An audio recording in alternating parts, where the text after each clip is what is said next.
Hello అంజలి. అందరికీ నమస్కారం. అందరికీ అదిగో అక్కడ చాలా మంది వెయిటింగ్. ఒకసారి హలో చెప్పేసి అందరికీ నమస్కారం. ఇంత మంచి అవకాశం కొట్టేసావు అంజలి ఈ సినిమాలో, ఇంత మల్టీ స్టారర్ సినిమాలో, అందరూ ఎదురు చూస్తున్నటువంటి ఈ సినిమాలో ఇందులో వర్క్ చేసినటువంటి ఆ ఫీలింగ్స్ గురించి చెప్పు. ఫస్ట్ నా సిన్సియర్ థ్యాంక్స్ ఈ టీమ్కి, బికాజ్ ఇంత మంచి క్యారెక్టర్ నాకు వెరీ ఫస్ట్ తెలుగు ఇండస్ట్రీకి వస్తున్న వెంటనే ఇచ్చినందుకు చాలా థ్యాంక్స్.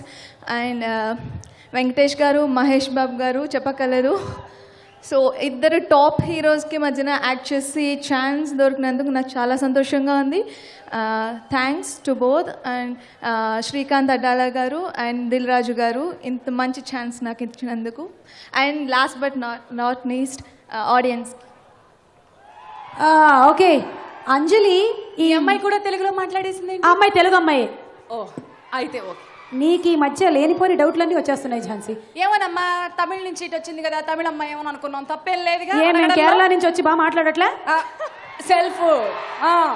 ఓకే అంజలి, ఈ సినిమాలో మీ క్యారెక్టర్ పేరేంటో రివీల్ చేయొచ్చా? దిల్ రాజు గారిని అడిగి మనం ఎక్కడైనా ఉన్నారా? చేయొచ్చా? ఆయన లేరు, నువ్వు చెప్పి చెప్పి చెప్పి ఆయన లేరు ఇక్కడ, తొందరగా చెప్పి. సీత.